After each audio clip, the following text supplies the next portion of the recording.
This is breaking news from the Las Vegas Review-Journal, sponsored by Michael Gaughan's South Point Hotel, Casino, and Spa. We decided to stay in America. There was a reason my dad decided to move to the United States. He couldn't adjust, so he went back. And we decided to stay in a foreign country because we really enjoyed living in the United States. So we started cleaning. My brothers and I started cleaning model homes at night after school, because that's a job that we could get without work permits. My mom baked, made arepas, cachapas, mandocas in the neighborhood for us to survive. We decided it was the right thing for us. We stuck together as a family, and we survived. So these are the things that make me who I am. You stick together to survive on behalf of what you do and what you believe. So as we were moving on, growing up, I had great teachers. But I also had teachers that didn't believe that I belong in certain courses. My mom didn't know. My mom was trying to survive. Right? So then, October 31st of this last school year, on a Sunday, I'm sitting at home trying to figure things, and how do I address a team of executives. So I go out for a walk, get some exercise, get some air. How do I address a team of executives that have given up so much of their lives, just like our 42,000 employees gave up, as you heard, so much of their own lives and their own kids for our 305,000 children that we have the honor to serve every single day. As I was walking, I don't run very fast, but I run. I remember a kid that I had seen this year in the neighborhood, walking, canvassing the neighborhood, putting business cards for his mom's cleaning business. It brings me back to 1986. I was that kid. That's our kids. I know our kids' lives, what our kids struggle. Our kids work after school to care and support their families. To support their families at home, I know their struggles, because their struggles were my struggles. And when I make decisions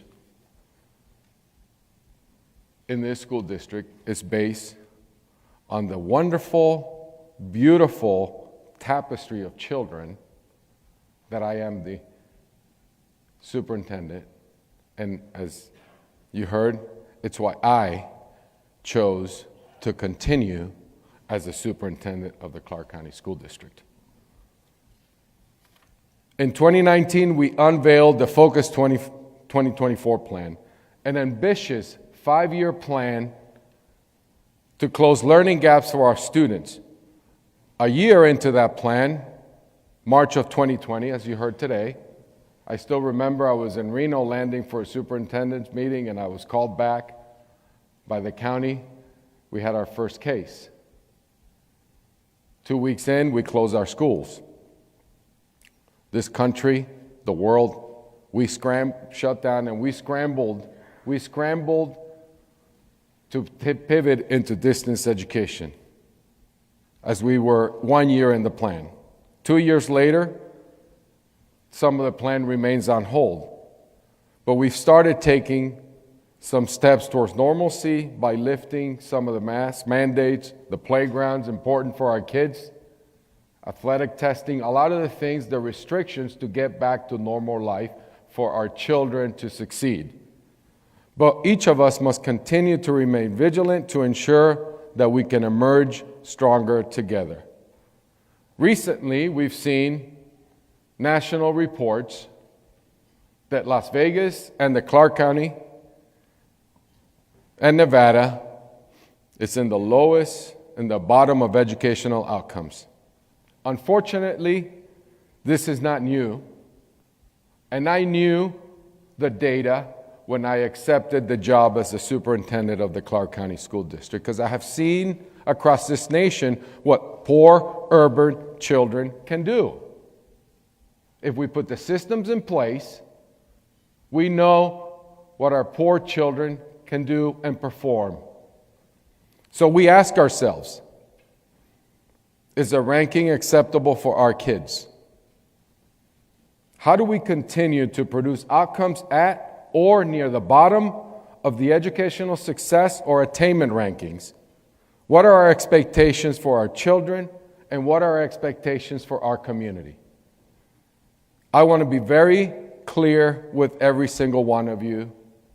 All our children suffer setbacks due to the pandemic, but many of them suffer worse outcomes because of the pre-existing systems and conditions and circumstances that have failed our most vulnerable students.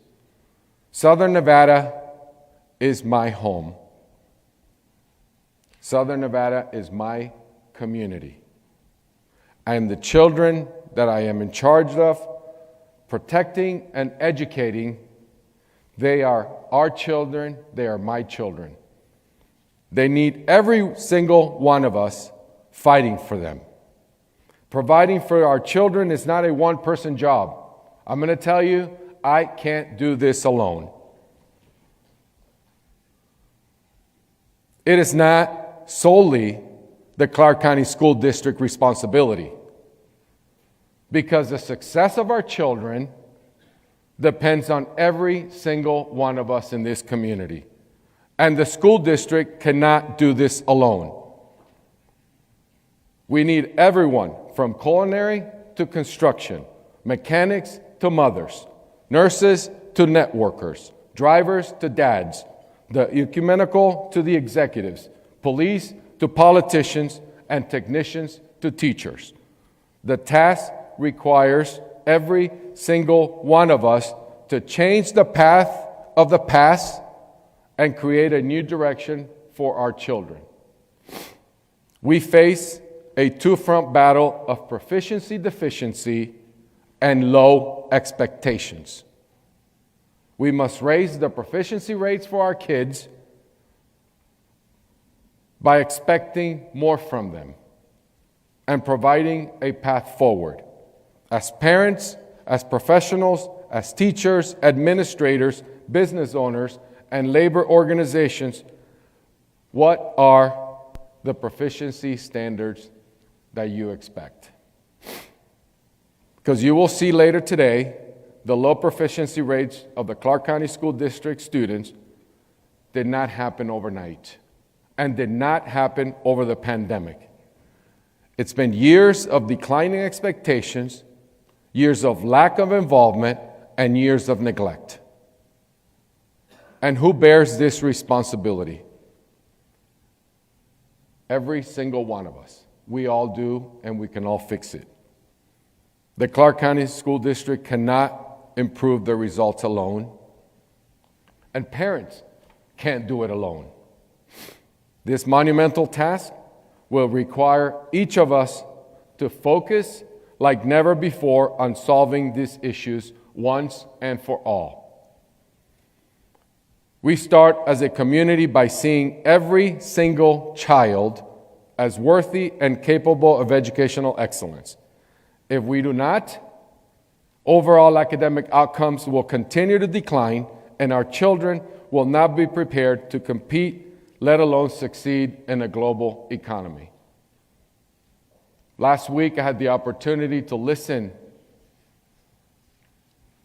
to the new executive director, Tina, is that your title? Of the LVGEA, and all the businesses that are coming. I'm going to tell you, if we do not change the outcomes for our children will not be ready for those jobs.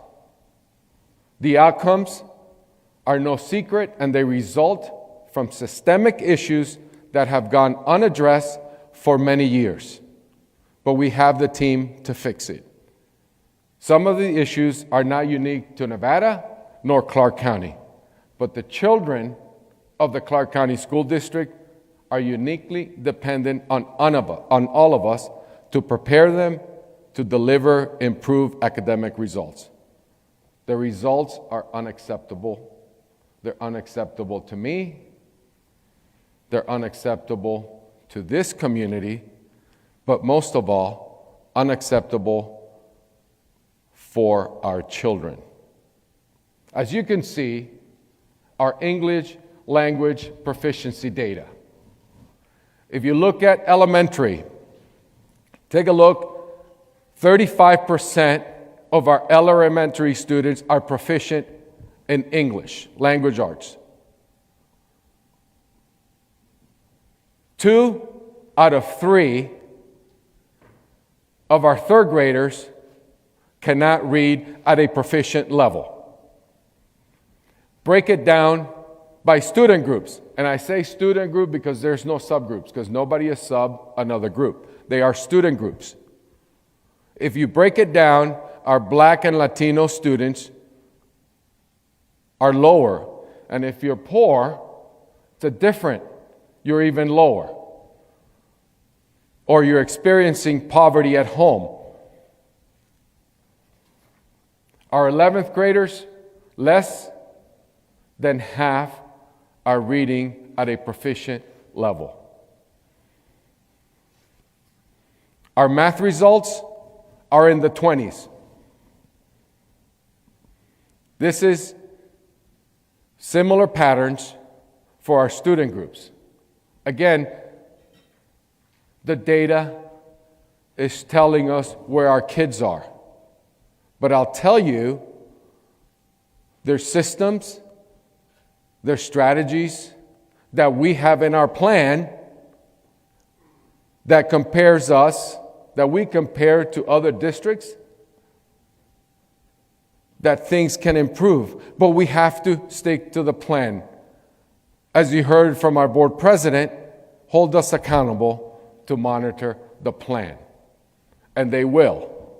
Because you'll see some data points in their new level of accountability of their superintendent. But we have the plan to do the work that needs to happen. I want to be very clear with every single one of you. These outcomes are unacceptable to me because I know that our kids can do better. I hope they're unacceptable to you as well. So what are we going to do? We're going to emerge stronger together. The Focus 2024 plan was delayed, but my commitment to preparing and educating our children has not wavered. As I mentioned, the board just adopted the plans and how they're going to hold me and my team accountable to move the needle in the right direction. Our first goal is to improve third grade reading scores, 7 percentage points in a year in reading in third grade, because we know what the data will tell you if you can't read by third grade.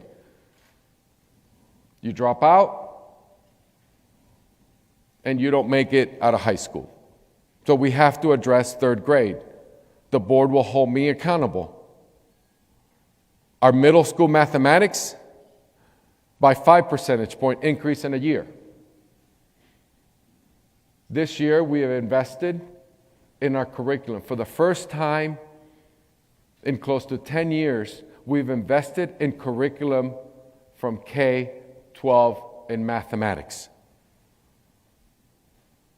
providing professional learning, giving our teachers the support that they need in the classroom, monitoring our student progress. We're also, goal 2 is to make sure that we address the disproportionality and suspension for our Black and African American students. This does not mean we're not going to hold students accountable. What this means, we're going to look at our data and address the disproportionality of our students who are being expelled and suspended. And the third is to hire over 1,600 teachers in 1 year, a 25% increase in recruiting our classroom teachers. So these goals are focused on student outcomes, academic performance, disciplinary procedures to make sure that our children and our staff are safe in school. So over the next 12 months, our team will focus on reversing the pandemic-interrupted learning that has been created and the proficiency gaps for our most vulnerable students. We will work towards more equitable policies. If we suspend our students, then they can't be in our advanced courses. So we have to put our kids in classrooms, support our staff to get the job done. We have the plan with research-based strategies. We have the team. We have the classroom teachers. We need more. We have the leaders in school. We have the central team. We have the team to get this job done. And our kids have the need. Student-on-student violence and student-adult violence has recently made headlines throughout our community and the nation. The aggressive actions we see at schools mirror the increased violence occurring in our communities and across the country. Indeed, the pandemic has exacerbated tensions and increased anxieties. But we cannot allow anything other than kindness and understanding to guide our interactions with one another. Our patience has been tested over the last 24 months. And we're tired. We're tired of restrictions. We are tired of restrictions. We are. But we have to do better. We cannot allow violence and violent acts in our schools. We will hold children accountable to keep our staff safe. The board and I agree on the need to identify the disparities in our discipline policies. We must review and recognize these policies will not apply equitably across the student population and make sure that we correct the disparities. We must view our classmates, teachers, staff, parents, and our administrators through a lens of shared struggles and hardships to get through this. We've made it this far.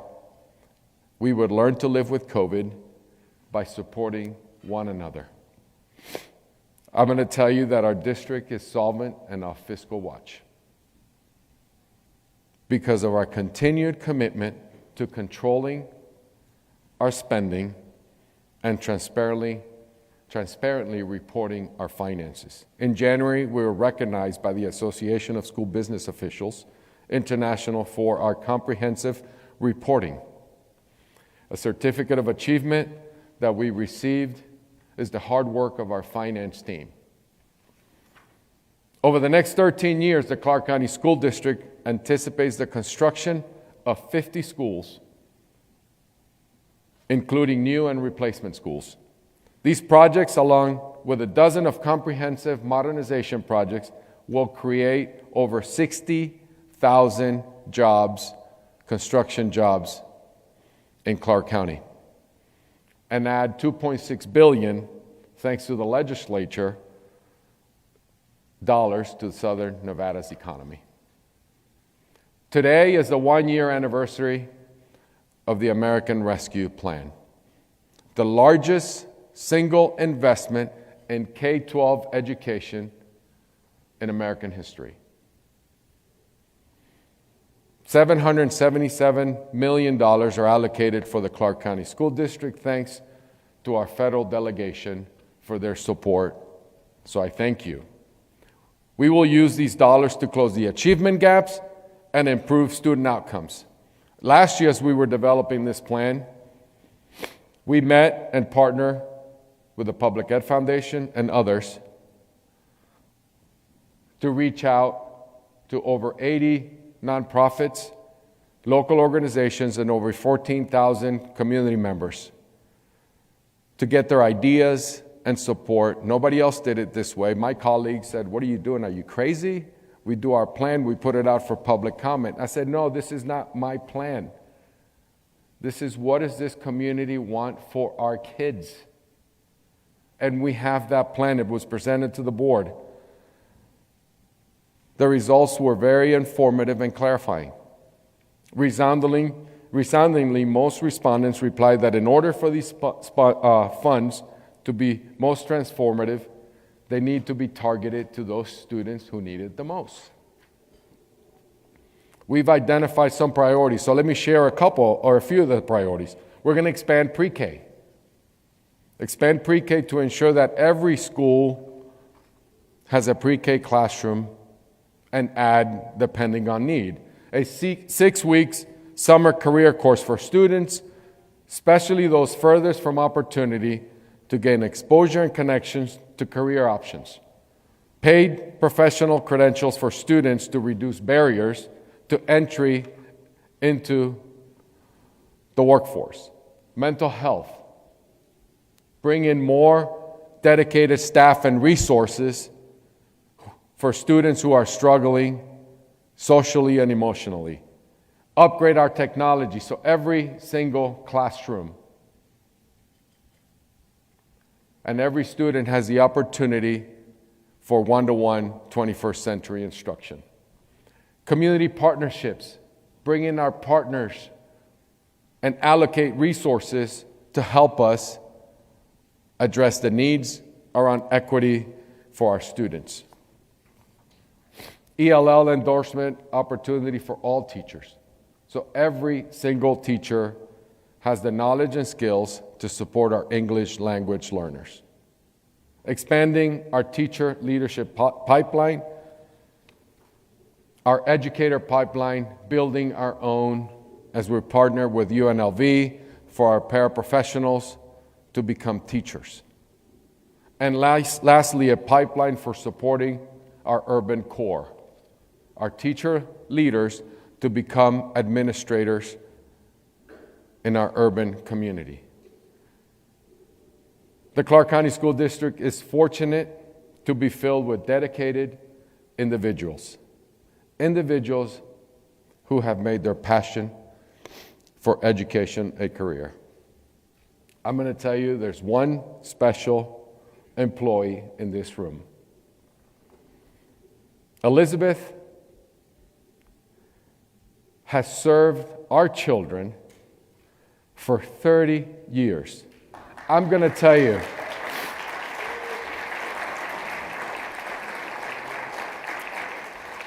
and I'll say this, she has trained 7 superintendents. She has trained 7 superintendents. All of us, I can say, have benefited from her relaxed, easygoing attitude in helping us do our job. But especially because she has dedicated 30 years of her life bettering students' lives in the Clark County School District. Please join me in recognizing and thanking her for 3 decades.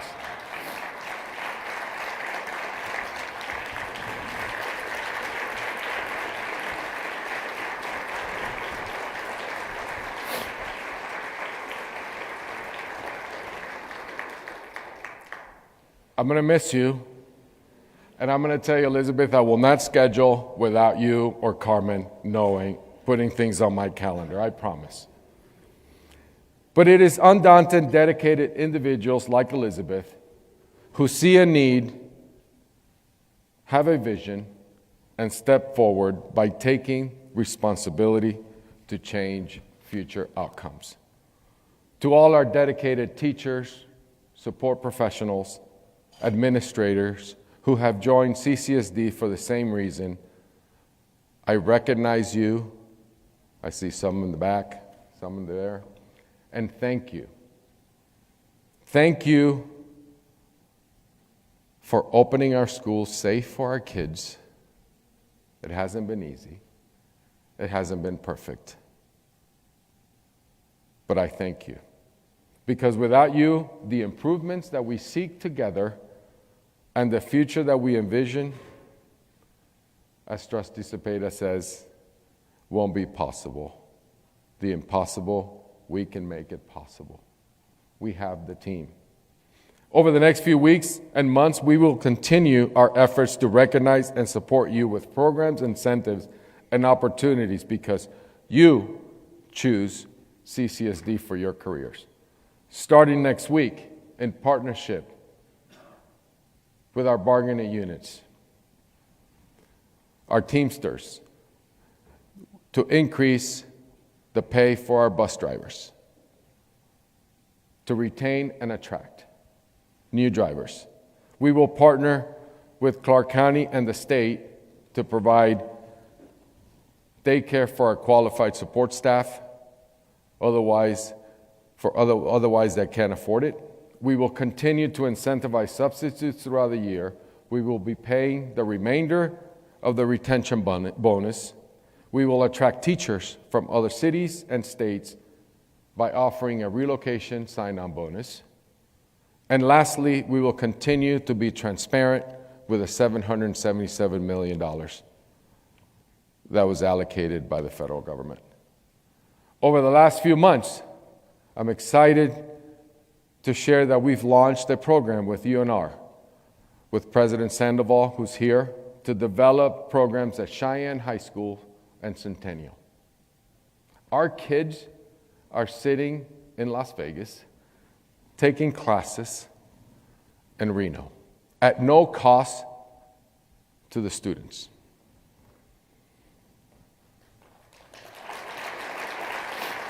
The success of these programs have given over 700 of our students an opportunity that they didn't have before in some cases. So now we're going to expand to 4 additional schools. We need to continue to expand on innovative opportunities so our students can progress and thrive in education. After the Great Recession, higher education funding in Nevada was decimated, and funding has not been restored to previously existing levels. This lack of funding has had a detrimental effect on the teacher pipeline in Nevada. The last time that we've opened fully staffed was 1994. The Clark County School District alone needs 2,000 teachers a year to keep up with attrition. Our partners in higher ed produce in the state of Nevada 900 teachers a year. So without enough teachers for our students, we will not raise the proficiency rates. Nevada needs funding specifically designated to expand the teacher-to-classroom pipeline. We must grow our own, but we need help. So what does this mean for our children's future? What does it mean for your future? What does it mean for my future? Because problems are not solved by pointing fingers, by going on Twitter, on Facebook. Well, the kids tell me they don't use Facebook anymore. My student advisory that says, Superintendent, it's Instagram. But it's by rolling up your sleeves and pinching in and supporting the plan. See, and I say this, Jan and I had a conversation this week, and others. This community, since I came here 3.5 years ago, I felt the support.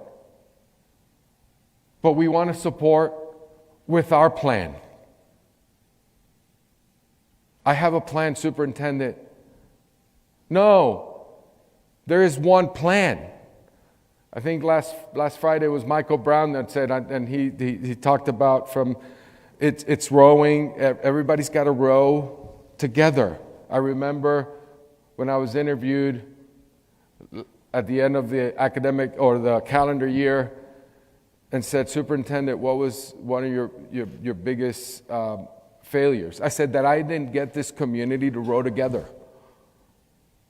because everybody has their own plan. Folks, our administrators, our teachers, our staff have the plan. The board has monitored and will monitor the plan.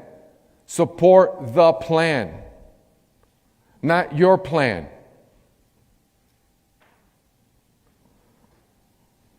So we have to come together. So whatever choice is made, our students' success or failure will be ours.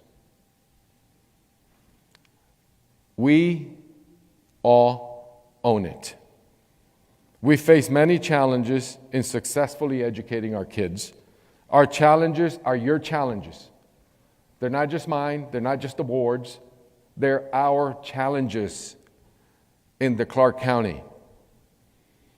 And we must be involved together if we're going to succeed.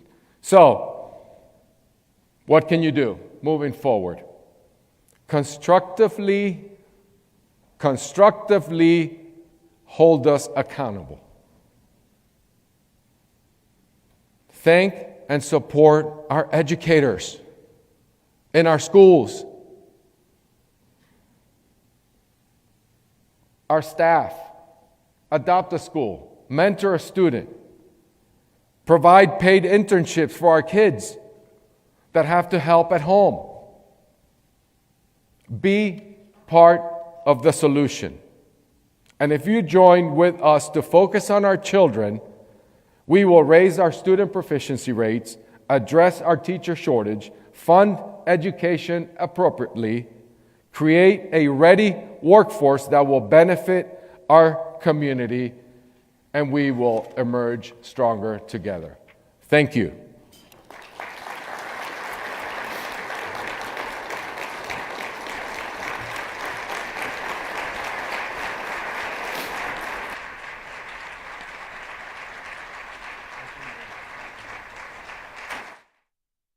You've been watching Breaking News from the Las Vegas Review-Journal, sponsored by Michael Gaughan's South Point Hotel, Casino, and Spa.